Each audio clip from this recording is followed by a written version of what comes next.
Let's do this. All right, episode 3. Welcome back, everybody. Man, this is getting to be a lot of fun. I love this. So, welcome back. Day 3 of Mission 1 Million, where we take a brand new offer from 0 to million, show you guys behind the scenes, the good, bad, the ugly. With that being said, let's dive in. Let's do it. So let's do a quick review from yesterday. Yep. All right, so let's highlight our non-negotiables, personal non-negotiables, and business. All right. How'd you do yesterday? Well, we got up. 5:30. Hit the cold plunge.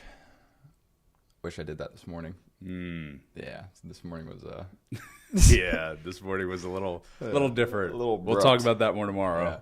Yeah. So we got, I'm pretty sure we hit everything. Yeah. Got the gym done, got the early wake up, got the cold plunge in. I got some reading done. I'm actually reading a pretty interesting book right now. What is it? The Moment, or the, let me see. It's found it on YouTube. The Man the Moment Demands by Jason Wilson. I love the title. Yeah, it's so far it's been good. I'm only 2 or 3 chapters in, but yeah, it's been pretty interesting. So yeah, got some reading done, and then yesterday was just a head down freaking grinder. Yeah, it was good though. It was really good. So yeah, and then on the business side, I did put together. I got our entire speed to lead system documented, and it's set up in my office. So I'm ready to get that filmed today. Let's see. We got everything out on YouTube. Had all the meetings that we needed to, and then the sales conversations yesterday were awesome. Nice. Yeah. Cool. So we'll go over that. We'll jam on that here in a second. Yep. Cool. Yeah, non-negotiables for me. Yeah, same thing. Gym, cold plunge. We got some sun on the skin, that was part of the non-negotiable as well. Checked off all of those on the list. On day 1, I was 1 behind on one of my business non-negotiables, which was 2 modules for the course. Mm-hmm. And I had only completed 1, so I added the one that I missed on Monday to Tuesday. So yesterday my objective was 3, and I got exactly 3. Had some issues with Descript. But oh man, yeah.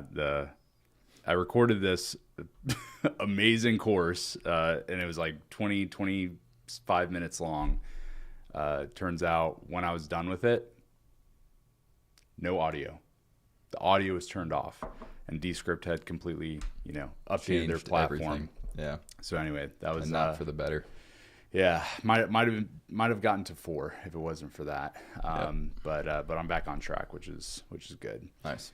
Cool. And then we also had some to-dos from yesterday. So the baseline sheet update, which is this sheet right here, which let me pan over to that. So the sheet that we've been working off of, this did not do anything with this at all. So I'm going to keep this on the list to knock out. I want to get it done today. There's a couple of things that we added here, which we'll go over here in a second, but like red zone deal, red zone value, but all these calculations will have to get updated as well. So that's still on the list.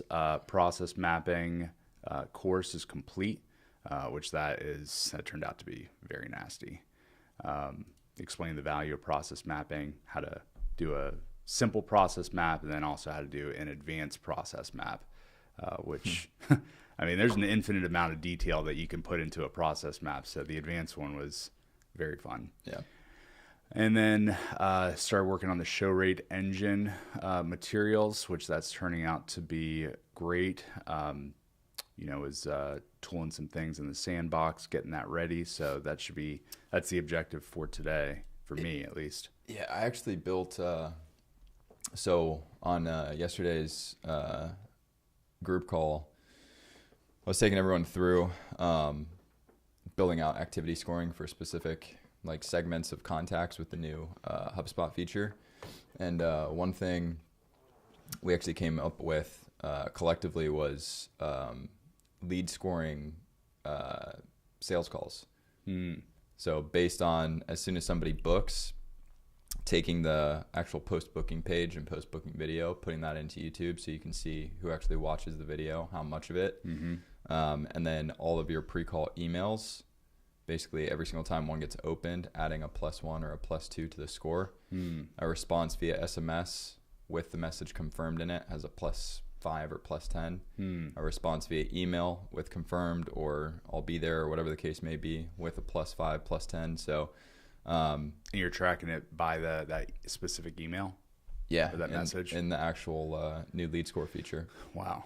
It's pretty sweet. Yeah, I got to check that out today. Yeah, I'll show it to you. Yeah, and it shows you too. Like it'll show you, so they booked on Monday. If they booked for Thursday, their score went up by 3 points because they opened a couple emails on Tuesday. On Wednesday, they watched the pre-call video, so it jumped by 10. Right? On Wednesday, the day before their call, they actually responded through text, so it shows you the trend. It's pretty sweet, actually. Wow. It's a really good addition to what we already have on the show rate side. Yeah, it sounds pretty epic. Well, Yeah. definitely will want to. Yeah, I can go into that actually. I have Okay. I have the example pulled up, but All right, so we'll circle back around to that. Yep. We had outbound calls as an objective, so we put 100 outbound calls for the day. Looks like we got 45. Yeah. Cool. So how did those go, by the way? Actually, Julietta did them. Oh, Julietta. Okay, Yeah. nice. She booked somebody. Yep, I She's saw that. Julieta's a beast. I love her. I love her too. Yeah. She's great. Julietta, if you're watching, love you. We appreciate you. All right, so speed to lead system. Oh, I'm excited about this. All right, yeah, we'll circle back Yeah, around. I would love to go over this. Actually, just while we're on the topic, so the way, so everybody talks about speed to lead. It's like, everyone's heard of getting to leads quickly, obviously, right? Well, and also there's that study that, if you get a hold of a lead within 5 minutes of, actually, if you wait 5 minutes, 5 minutes or longer until you reach out to the lead, the chance of getting a hold of them decreases by 80%. So Yeah, it basically 5x is your contact rate when you're in that 5-minute window. Yeah, I mean, same day window as well, 48 hours, 72 hours. Yeah. Every single day, hour, time that goes by, your, we'll call it a success rate or connect rate is going to go down pretty drastically. And then you're into the window of needing to, have 6 to 8 times basically reaching out before you get a hold of them. Yeah. Whereas day one, it's immediate. Yep. So, but no, I was looking at kind of how we built our current system with speed to lead. And it was set up really solid. Like, basically what happens is when the lead comes in, it gets stamped with a create date, right? There's a calculation formula inside of a property in HubSpot that basically takes the time from create date to first outbound call made. And then there's a workflow that basically formats it into a basically hour and minute basically format. And then you can take that and you can roll it into individual rep reports like a leaderboard, put everybody's averages for all of their leads, and you can also do it for collectively as a whole for your business. So what I did is I actually made a few improvements. One, I made it so after lead delegation, right, the workflow, so they come in, they get triggered, they get delegated to the rep. It then basically pushes to a second workflow that only runs Monday through Friday, 9 to basically 6:30 p.m. For their specific time zone, so their account's time zone. And the reason I did that is because if a lead comes in Saturday or Sunday and it gets delegated and we do things off create date, then the reps have no chance of getting their speed to lead down to what it actually is. So now it'll come in, it'll delegate. Let's say if it comes in Saturday night, it'll delegate immediately, but it'll stamp the basically starting time for the speed to lead Monday morning at 8 a.m. when the reps are obviously coming in, and that can obviously be played with if you work weekends or whatever the case may be. But now we can actually get an accurate gauge on all of our reps in terms of what they're doing within business hours. So It's pretty badass now. Wow. Yeah. Now, what if they, so let's say they do some outbound dials, but their working hours are still Monday through Friday, but they do some outbound dials and get a hold of some people on the weekend. You know, let's say they're just cleaning up. What impact does that have on the time? The score wouldn't register. Okay. Yeah. So it's only going to register for leads that can be appropriately tracked. So if they get a lead on Saturday night and they call the lead on Saturday night, it's not going to hurt them and it's not going to benefit in terms of like their speed to lead score. I see. Right. But Monday through Friday, every time they're getting a lead in regular working hours, we are tracking against how quickly they're actually doing their first call to that lead. So that way we can actually have during working hours, this is your speed to lead, right? With no contingencies or deviations around it. Right. So it works. Yeah. I mean, That's dope. yeah, it's pretty cool. I like that. All right. And then also prospecting agent for the no-shows. So I spoke with Harrison. So we have a pretty decent, we have our regular no-show set up currently. So obviously with time yesterday, we're taking we're looking through the emails and seeing what's the open rate, rebook rate, stuff along those lines with that. And then, we're going to be slapping in an agent behind the actual no-show cadence instead of trying to replace it. So, this will probably be done in the next few days, but, All right. So I'm just going to keep this on the to-do list here. yeah. Yeah. Cool. I'm going to put this. And then I did, I was looking into Alloware's new, AI stuff too. And it's pretty fucking cool. Yeah. Yeah. What'd you find out about it? Well, one, I called in to their office because we had to obviously have a conversation with them. But I called in and the Brandy, who we work with, or who's one of our, I don't know if she's like running operations or head of partnerships or whatever, but AI answered the phone. I was messing with it a little bit, having a conversation. It was really, really solid. Wow. And then also they now have like Alloware agents or something like that. I don't know what they're calling it exactly, but all of the SMS and voice and all of that stuff is now there. And because that can be tied into HubSpot, you could probably, what I'm looking into now is playing with the email agent in HubSpot and pairing it with the Alloware agent for SMS and voice. So they can talk together and Not even so they can talk together, just so they can work in tandem. yeah. So if, for example, the prospecting agent is working leads, trying to get them set or whatever the case may be, say on the front of the process, if, for example, that agent's cadence finishes out, oh, there we go. That's cool. Corona Bob. Who's Corona Bob? Oh, I know who that is. Do you? That's Harrison. Okay. I think that's Harrison. Yeah. Harrison, if that's you, let's get it. Yeah. So, anyways, basically having them trigger off each other. So if there's certain engagements with the prospecting agent, how do we trigger that into an Alloware agent for more basically direct communication with SMS and voice or just SMS? Yeah. So it's going to take some tweaking, but because Alloware is directly integrated with HubSpot, we can trigger basically whatever we want. It's basically an open sandbox. We can basically trigger and do things however we want to do it. So Yeah. we're definitely going to be looking into that for sure. Yeah. I just put that as an ongoing kind of to-do item. That's super interesting. Yeah, the AI voice stuff is hit or miss. It's hit or miss. Yeah, and but I think like the SMS and email, like we're there. That is an absolute use case for AI right now that at least I feel super comfortable with. Well, I don't know. I mean, actually, I haven't gotten an update from Ovation since last week, but they put that AI agent for everything after hours, and it's apparently crushing for them. Wow. So basically, instead of having inbound leads go to regular setting team, anytime it's after hours or weekends or whatever the case may be, it all comes into an agent.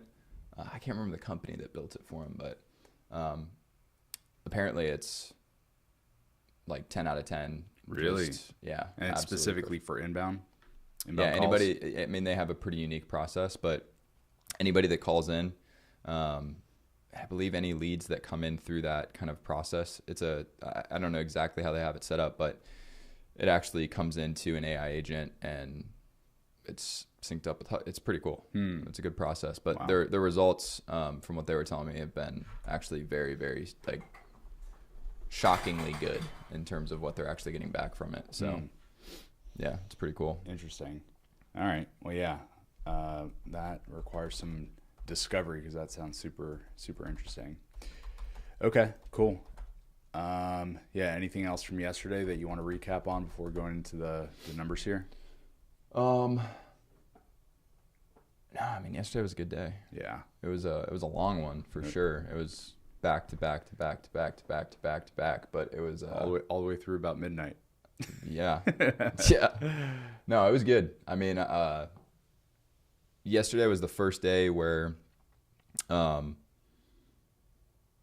really realized how ready, I think, significant the momentum is building behind the people that are in the beta and early stages of the guided and done with you program, and then also the individuals that are coming to us. I mean, I think one of the things that I learned yesterday, which is pretty interesting, is whereas before we had this program that we're building now, and that we've been putting together for the last couple months now, a lot of people would come to us and we'd do a done for you build. Mm-hmm. And our done for you, what we think is like a standard build, to them is still like a very advanced, like, holy shit, this is insane. And we had to do a ton of extra work and stick around for it. It hurt us because we were having to do so much extra to make sure that they could adopt it. Yeah. Actually yesterday, talking to the two conversations and then one outside of it, with an actual HubSpot rep, I think the fact that somebody can come in now and pick a few things like speed to lead and like show rate components and like introducing drop-off coverage and these different things, they can get results super, super quickly. And because we're taking them through how to build it and their step-by-step and the thesis and all of the other shit that comes around it, I actually think that they could get better results coming in and doing a few things by themselves first. And then if they actually need, they're like, hey, I get it, we want the whole shebang. At that point, it makes a ton of sense for us to be able to actually go do done for you because they're already familiar with how stuff works. Right. But because yesterday there was a individual that thought they needed done for you. And I was like, guys, our done for you build would be probably too much for you guys to actually handle. Right. I think you guys could significantly increase revenue and do many things better just by putting in basically these three things. And they were actually relieved. So yeah, I mean, it's actually a really good point. Yeah, I had several thoughts yesterday about the guided versus done for you, and I was actually having this conversation with one of our clients yesterday. It's like the guided. What I love about the guided is that we're meeting them exactly where they're at and then taking the next step versus, going in there and kind of doing a bunch of steps all at once, and having them, be responsible for adopting, this oftentimes massive shift. I love it. Yeah. I mean, honestly, it's really cool when we build and they use and we get the the dopamine or the hit on like, this is crazy, this is awesome. But honestly, dude, like giving people the step-by-step and then explaining it to them and walking them through it and then them coming back next week and saying we turned it on and it's kicking ass. Yeah. Feels to me a million times better because they understand it and they're already building ideas on top of it. Where else we can put this? And so I think and it feels good for them because it's just fun. They have more control. They have awareness of doing. Exactly what's happening in their system. Yeah, we're not giving them a fish. We're teaching them how to fish. Yeah. So, all right, excellent. All right, cool. Well, let's go through our numbers from yesterday. So we are zeroing this one out. So looks like we had 2 closing calls that were scheduled. We had one that was rescheduled. You said until Thursday, till tomorrow. Yeah. Okay. Yeah. And then 4 low ticket offer purchases. We'll go through the revenue there in a second. Yeah. So we posted 3 shorts, so we hit that target, and that's our goal is to 1 live stream, 3 shorts. Yep, every single day. So we hit that. We got 1 new subscriber, so thank you. So whoever subscribed, comment down below. You. Comment down below if that was you that just subscribed. And then number of views. This is really interesting. So we went from 641 to 2340. What's happening there? Well, one, so I was looking through our analytics. There's actually a lot of interesting stuff on the backside. So we're a small channel, you know. We've got almost 400 subs. Like started maybe, end of last year. So I think it's like 85% or 90% of the people that watch our stuff aren't subscribed, right? And I get that because I wouldn't subscribe unless I knew that there was consistency. Yeah. And to be honest, shorts, man, like the first short that we posted, I think first day was like 500, then next day it was like 800, and now it's almost at like 1,700 views, and then now all of the other ones are starting to follow suit.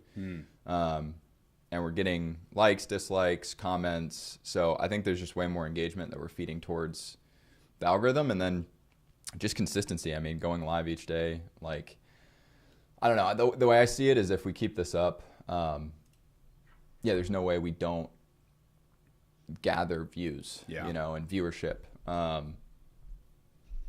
I just, again, like we went from basically 1 or 2 posts a week to now doing 4 to 5 posts a day.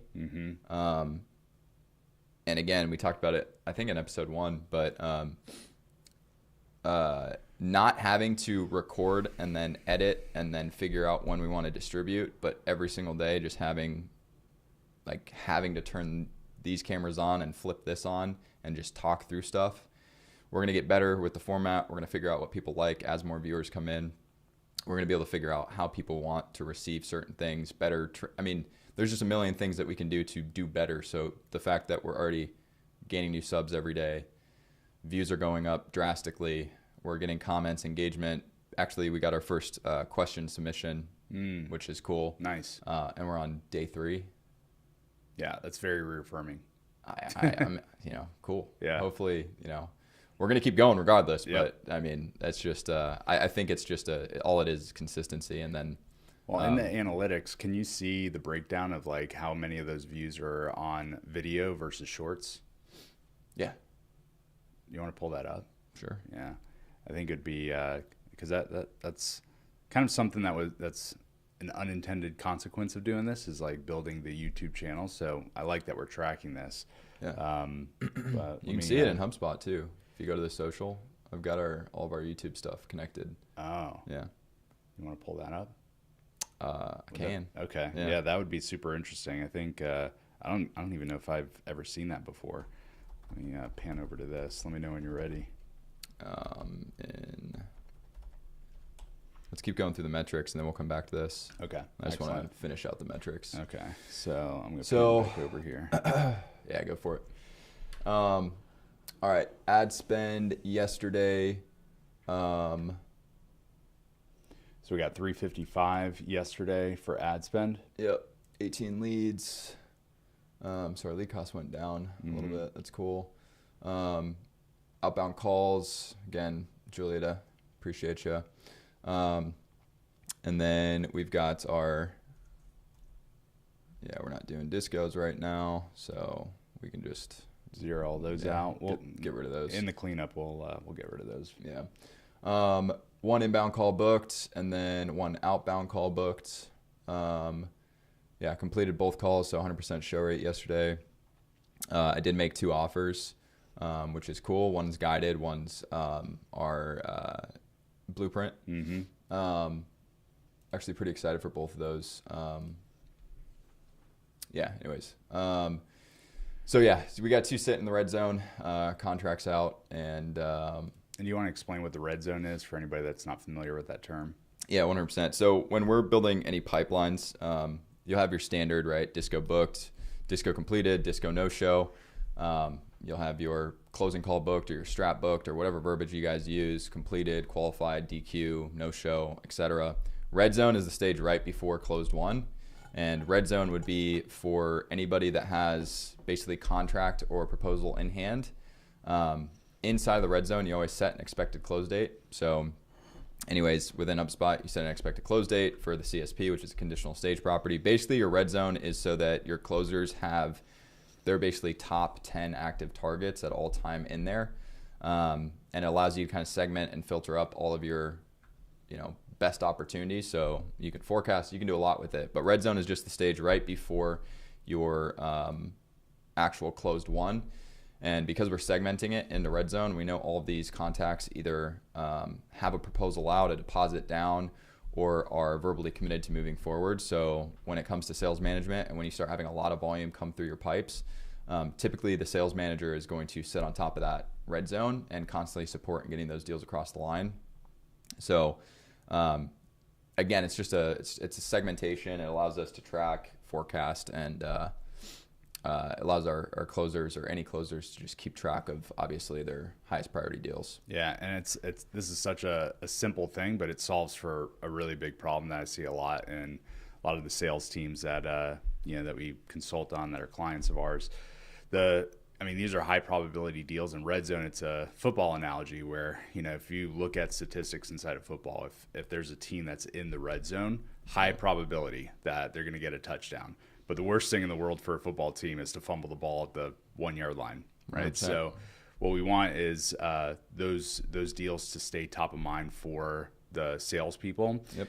And one thing I explain when it comes to the red zone is that salespeople oftentimes are like addicted to the dopamine hit of like getting a sale and just like a call gets booked, I'm pitching an offer, I'm closing the deal. But anytime that linear journey doesn't happen, so if they go into nurture or if they don't close right then and there on the spot, dopamine goes down. And most of the time, salespeople are focused on like the new leads coming in versus the relationships that they've already built. And so red zone is a way to make sure that none of those deals fall through the cracks. So it's just a matter of awareness, and using the red zone report every morning in the morning huddle. Hey, here's the red zone report. Here are the deals that are expected to close. Here are the deals that the expected close date has passed. Yep. Right. And then also, depending on your industry, service, whatever, red zone can also be your basically fulfillment teams look into what's coming down the pipe. So for example, for us, when we red zone for done for you or anything along those lines with the other arms of our business, fulfillment knows what's coming on board, right? And all of the information that's getting filled out as they're moving through that process is also being delivered over to fulfillment prior to the clients even coming on. Yeah. So it's, and then to your point, salespeople like dopamine, right? So, not every single call they can get into a closed one state right away, but the simple fact of moving it to red zone is also like a win. That's true. Right? So they're stacking wins throughout the day so they can stay in kind of a momentum basically state, right? It feels good. The notification comes in, so it's basically like having a really good drive in football, like you said. Yep. Yeah. So it's, cool. There's a lot you can do with that. So anyways, red zone value right now, we're at 22,800.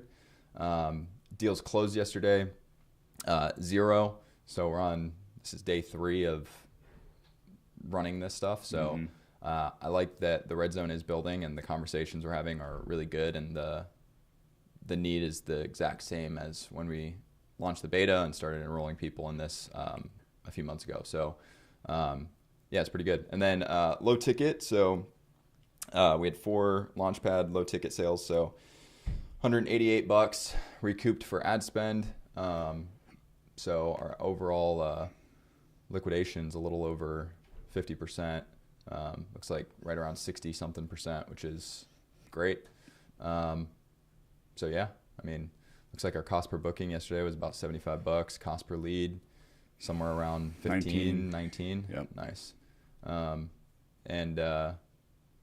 Yeah, happy with the numbers. I mean, Yeah. Monday, Tuesday are usually our lowest conversion days, and throughout the rest of the week, it usually ramps up, and then weekends it's the highest. So, yeah, Yeah. can't be mad at that. It will be good to continue to watch that, watch the trends over the next few weeks. 100%. All right, so going back to YouTube, let me see here. Can I share this? I think I can. Yeah, I don't see why I can't. Just let me know when. Yeah, you're good. Yeah, so people that this is the last 28 days. Obviously, this is actually like the last 3 in terms of what's actually data coming in, but not subscribed 75%, subscribed 25%, which is interesting. Device type, so most people are watching on their computer, which is, obviously makes sense. So videos, computer, lives, people are watching on their TV. That's interesting. Actually, I mean, Makes that makes sense. sense. Yeah. I watch quite a bit of YouTube on TV, Yeah. whether it's a music video playing or whatever during the day or... Yeah. Well, our audience. Yeah, it looks like we're not so good with the ladies right now. So. Yeah. But yeah, 25 to 34, 35 to 44, biggest demographic, United States. Yeah, that's interesting. Yeah. I think, what is it? Trends? No. Audience, unique views, returning viewers. Yeah, I'm not really sure how to look at all this stuff yet, but yeah, I mean, things are starting to come together. Yeah, I'm excited to continue to track that, see how... There's something I was looking at the last night when we were couching it at 1 a.m. But a lot of our subscribers, recent subscribers, have come from the live, and then also have come from people watching the live and then watching one of the how-tos around HubSpot. So yeah, that's right. Yeah, you can actually see which videos are driving the most subscribers, which was pretty interesting as well. So. Yeah, and if you guys are watching, go ahead and comment down below if you're a subscriber already. What's the type of content that you like to see outside of these live streams, just so we can get a sense. I'd love to see what's resonating, but the numbers are showing that the HubSpot content is what the people really like. Yay! Yeah, Yeah, so, more HubSpot content. So let's keep doing that. Yep. All right, cool.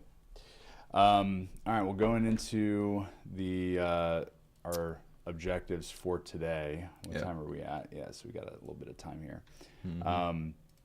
So I just put this down. This is something that we talked about yesterday, and we're going to transition here into what are the constraints that we want to solve for.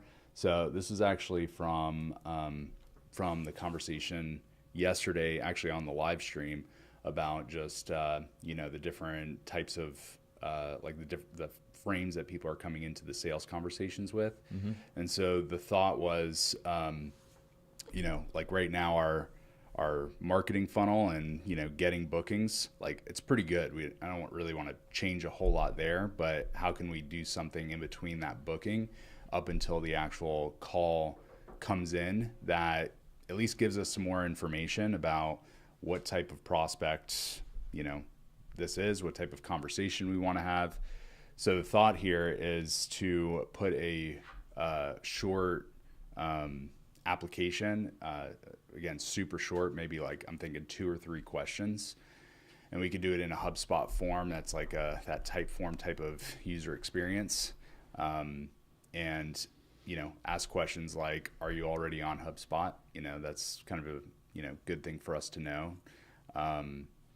What are some other questions that you would want to know going into the conversation? To be honest, I mean, the stuff I've wanted to know in the beginning, just with the very limited calls that I've taken, is one, just sales team size, which we have, tech stack, so what they're actually primarily operating off of. Honestly, the role of who I'm speaking with helps a lot in terms of context, because, for example, sometimes it's the operator or the sales director that's just wanting to bring back a really big win because they are new to HubSpot or they've been on HubSpot for a while and not necessarily, they're not leveraging it the way they need to. Like the conversation that I had yesterday, I just went through some of the new features and what you can do with them. And basically the conversation was, how many of these features are you guys actually leveraging? None. Okay, did you even know that these were a thing? No. Did you know you were paying for them? No. Right? And it was much more just like, we should be. Like, these are all no-brainers, and the way that we need to set it up is actually a light lift, and it's going to allow them to do a lot more. Because this individual, they have a team that goes door to door. They also buy cold data, and then they have inbound that they're starting to set up for paid and Google and SEO and a whole bunch of other stuff. So they have all these different sources, and they also have referrals. But they're in a business model where essentially, unless you stay in front of people, right, they may go with somebody else just because it's, the need is now, and they're looking for somebody to solve that need. This is they're in front of me. So with the new prospecting agents, with the new lead scoring setup, with all the stuff that's coming out with the Breeze setup that HubSpot's rolling out, they have access to more firepower. Basically, they're in battle, and all of their primary weapons are still in the sticks and stones. Well, all their firepower is basically sitting back at base right now, and they don't even know it's there. So, just the visual that I had in my hand is like, all right, you've got bazookas, you've got sniper rifles, you've got everything that you need here, but you took the sticks and stones. Yeah, you're only using the sticks. You're and running stones. with muskets and bayonets. Right. Yeah, I mean, and that's a lot of people. That's not an uncommon thing. So, anyways, yeah, I mean, I think post-booking application is something interesting. We'll try it. I also am going to finish the booking score today. And I can flip to that and kind of show what I'm thinking with that, because hold on one second, let me get into it. Because this is actually pretty interesting, and this is with a brand new feature that we did talk about yesterday. You can flip. So with these engagement scores, like for example, if I wanted to create, let's just say for this example, let's say initial call, let's call it confirmation, or we'll call it show up score, right? So if I want to score all of my bookings that are up and coming, I can come in here, basically set this up. So this would be, let's say, response scores or engagement scores, right? I can add another group, which is just purely activity scores. Let's do this. Activity scores. So I can come in here and let's just use responsive scores, right? And I can come in, add the criteria. I'll do media, so taking our actual pre-call video and tracking views. So media play, right? Let's say if they play the pre-call, right? Let's give it a, plus 10, right? So we have that. Let's just do, I'm going to limit it. You can add the time frame too. Is that the time frame of how long they're watching the video, or is that within a certain amount of? In the last. In the last, okay. Yeah. Got it. So basically, let's say they, go to the post call, they watch the video. We can add 10 points here. Let's say, for example, instead of media, we now want to take that post app score, right? Or that application that you were just talking about, right? So let's say, first of all, form, right? Let's say if they interact or view the form, right? We give them, 2 points, right? And we can obviously filter down to that specific form. So we can go to our form name, and let's say it's our, is any of, and let's just say the form name is, post-booking prep form or whatever, right? So we can set that up. I'm just going to grab something random here and set it in. and we're going to limit this to points here. And then, other responsiveness scores. Let's say, for example, we get a marketing email event, and the event is, let's say, replied, right? So they actually reply to the email. We can filter in like different texts, so like confirmed or yep, I'm still good, or whatever the case may be, which we can also add a big plus to, right? So we can set all of those different potential responses, and we can give just the response alone a score, right? But we can And is also, that happening automatically? Yeah, it's automatic. Oh, wow. What's the mechanism of how it pulls that response and looks at the keywords or looks at the... So when setting up the reply, we would select the emails that are being replied to, and then we would put responses has any of, interesting. Right? Confirmed, this looks good, yep, I'm all set, whatever the case may be, right? However people respond, we can drop it in there and we can set scores, right, to that. So there's a ton of stuff you can do with this. I mean, we can even go in and go into our integrated events. And for example, we can take like Alloware, and we can say message received. So like inbound text has been received, right? And then we can filter that to confirmed or whatever the case may be. We can add a bunch of points for that. And then in terms of activity scores, right, we can just basically, let's say for the emails that we send out before the call, right? Let's just say for this example, right, they opened the email, right? So filter down, we want to select the email name, and let's say it's is any of, I'm just going to use, random 3, but like, let's just say these are our pre-call emails, these 3 right here, they go out over X amount of time. So anytime somebody opens any of these, right, we add 2 to the score. So open once, 2 points, open twice, 4 points, open, right? So we can actually build a score around everybody prior to their call. And if people are low scores, you can actually trigger more, like a workflow to get more, we can, more aggressive. For example, we can send it to our confirmation specialist and say, hey, this person's call is within 48 hours, their score is below 10, or whatever the case may be. Because once we have the scoring parameters set up, so we have our engagement, our activity, all of this stuff,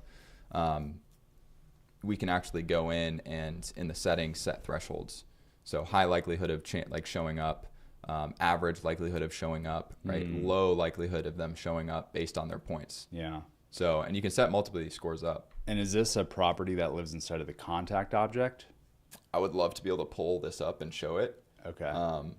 But I wouldn't be able to do that without showing an email and a phone number and stuff. But yeah, inside of the contact record, you can actually see it literally lives on the activity thresh. So you can see the actual score and then the threshold or the score label. Wow. And then directly right to it, you see the trend, and you see all of the history of how they're gaining or losing points. So you can see this person opened all the emails, but there's no response, but they did watch the pre-call, and they are not confirmed yet, right? So it's pretty dope. There's so many different use cases. Like on the call yesterday, we were talking about, I was just having the group like, hey, what are other use cases you guys can do? I can't remember who mentioned this, but they were like, can we score based on the source that it comes from? For example, I know YouTube organic is our highest quality, right? We know that they come in and they do extremely well. So instead of our quality score just being on application questions, can we also start tying in the source? You can. So original source is organic. Original source drill down 1 is YouTube. Yeah. Right. So you can actually start setting scores to where people are coming in from too. Dude, there's a lot of cool stuff you can do with this. Yeah. Well, yeah, because the old way of doing this, and how we have it set up. Oh, you had to. I mean, to do this in the past, you had to use calculator or score property and score property. You had to do a bunch of custom stuff. You had to try and figure out how to use Vitalytics, and it was a nightmare to try and get any kind of scoring around bookings. But now with this, you can build many different scores, Right. like, so you can segment all this different stuff. And the cool thing, so to segment this, you wouldn't score all contacts, you would just score specific contacts, and basically you would just have all of your upcoming appointments in a specific active list, and that's where this score would populate, only on contacts that are within that list. Yeah. So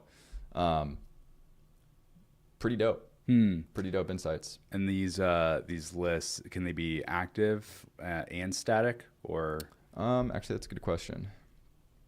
I believe, yeah, it looks like active, static. Okay. Yeah. Wow. So, yeah. I know, actually, the one question we got submitted, if you want to, yeah, I just don't want to share their information, but the question that came through, let's see. So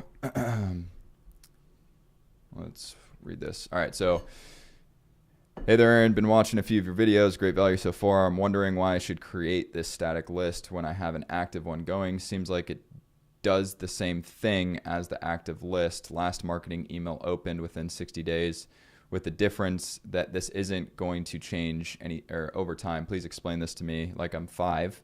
However, I did have my newsletter with 1,377 contacts in my old newsletter list, and I thought we were crushing it. When I used last marketing email opened within the last 180 days, the filter that you mentioned in the video, I got it down to about 375 contacts. Great insight. Thanks. So he's actually talking about the newsletter video. So what I would say is, and I don't know if I explained it in this video, I shot this video a while ago, but when we're setting up a newsletter, you have active lists that typically will filter against usually a static list. So for example, if I have a newsletter form, right, that I have set up, right, that form is automatically going to send somebody into a static list, meaning they filled out to be a part of the newsletter. We're going to put them in our static list, right? So it stays static. We have everybody that's ever filled out. Just a history log. It's of everybody who wanted to watch or get our newsletter, right? The list you're actually going to use to send to is going to be an active list that filters just like what this guy said. So I think I might have, maybe I said it in the video, or maybe I need to go back and just clarify this. The static list is your historical, everybody that's been interested. Your active list is the people you're actually going to send to. So that instead of just sending to, let's say you have a 10,000 person list from the last 2 years or a year, you're not going to be sending against your static list. You're going to be sending against the actual active list that you're creating with the filters that you want. So for example, what they apparently did, which was last marketing email opened in the last 180, which is filtered against that static list. So you're not just sending to people who are unengaged or not opening anything or doing anything along those lines. So I hope that clarifies it for you. But yeah, the architecture is your newsletter form, or whenever somebody submits, they go to a static list for historical. Basically, they came in through the newsletter and they were interested at one time or another. And your active list is going to be basically a filter against that list. And some of the filters you would want to put is like, has not unsubscribed, right? Has opened an email in the last X amount of days, right? Has not bounced, right? So you can make sure your emails are actually appropriate.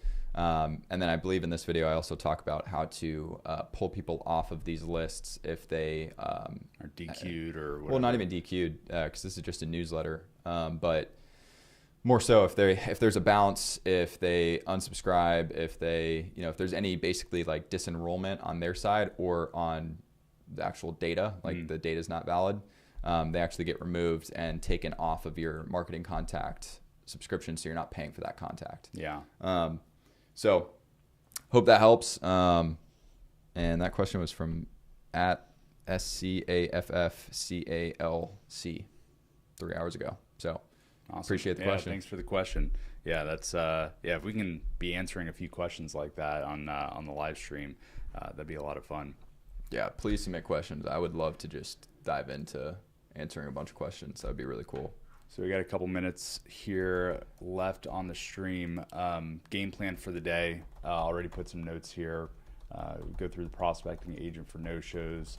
update the baseline, the show rate engine, course material, which that's going to be nasty. I'm really excited about that. So just executing that, looking into Alware AI. Any other main objectives that we haven't talked about yet? For today? Yeah. Woo. I've got, let's see. So I'm meeting with HubSpot, Patrick. It's going to be an interesting call. I do have guided implementation with, I'm not going to mention who, but pretty badass client. And then, we do have the call with our lawyer today. I don't know. We'll have to talk about that, figure out. Should be able to just explain everything that we need from it. Yeah, okay. Yeah. And then I do have one sales call scheduled for today. So today's going to be my get active in front of the camera day, which I'm excited about. So yeah, today I'm going to be finishing out all of the speed to lead setup. I'm going to be finishing the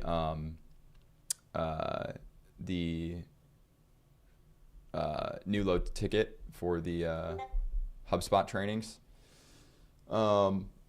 So I can get that over to Cody, and then I will actually have the I got to start finishing up my presentation for the keynote in Paris next week. Yeah, So, that's right. Yeah, I got to make sure. That's going to be fun. That's going to be fun. Yeah.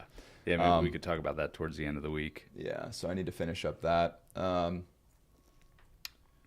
Let's see. Yeah, I mean, that's pretty much it. I'm going to check in with the guys from yesterday for the people that are interested in coming on board, and then do a lot of filming today. I should be getting through a lot of the modules today, so I'm going to get all the way through the speed to lead training, finish up the delegation, redelegation, notification system for setters. And then I'm going to be working my way into kind of the deeper parts of the modules for the setter engine, which should be pretty cool. I'm going to wrap up the actual scoring around calls being booked. So we have it because I want it. So I'm going to finish out that scoring. And then the only other thing that I would say is I think we're pretty close to moving the baseline reporting into HubSpot. Yeah, there's already a few things built on that. Yeah, so just so you guys are aware, we're going to be always using the baseline sheet just because it's good practice to constantly fill it out. But we would like to be able to actually show you guys these numbers and also reference in respect to the goals that we have with each one of these KPIs and metrics, so you guys can see how far away we are from our specific goals. But to do that, we need to make sure there's no sensitive information being shown in the reports and the dashboards, and we need to format it so we can actually show it live. So we're working on that.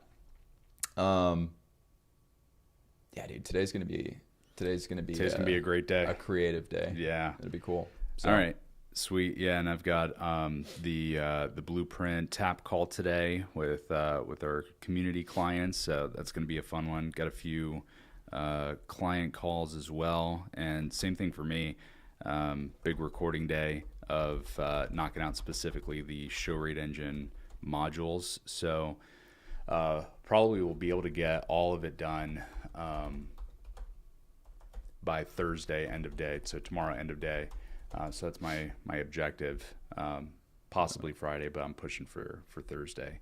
If I can get that done, then that's going to be we'll have a lot of the material that we need and be on track for our deadline by the end of the month. Nice. Yeah, I think so. For anybody that's watching that doesn't know, I'm basically out of town all next week. I'm flying out to Paris, and I'm going to be attending and speaking at an event out there. And based on how marketing is going this week, and with how interested I would say, or I would just say the response that we've gotten on this, we're going to be basically needing to be fully prepped by the time I get out there, so that we have some specific things like with onboarding and basically with the team. So we're ready to take on a lot more volume. And then at the same time, because I'm out there, I'm not going to be able to continue with building the scripting or taking calls or doing any of that stuff. So we're basically front loading a absurd amount of material and everything else into this week and then into the weekend, so that when I leave, I can just focus on my presentation and being out there and learning some really cool stuff. So yeah, and this is something that we've also been we've been planning for the last few weeks, understanding that Aaron's going to be out of town. So that's one of the things too that I think that companies just need to do a really good job of is whenever there's people that are out, having a game plan and crystallizing that game plan. So like we've got some things set up where I'm taking a lot of the sales calls. I'll be doing the live stream, so it'll be just me solo at my I'll send in some videos. Yeah, Me eating some croissants. Yeah, that's right. I definitely want some of that. Getting yelled at by some French people. Some steak and fries. Steak and frites. Something like that. Yep. Yeah. All right, excellent. Well, we got to jump to our company-wide meeting. So that concludes day 3. Man, time flies when you're having fun. Submit your questions. Yep. Let us know what you got. Let us know what you think. Give us feedback, questions, and thanks for coming along the journey with us. We'll see you guys tomorrow. Appreciate it. Transition out. Here it goes. Wow. Oh, no, that's not it. We're learning.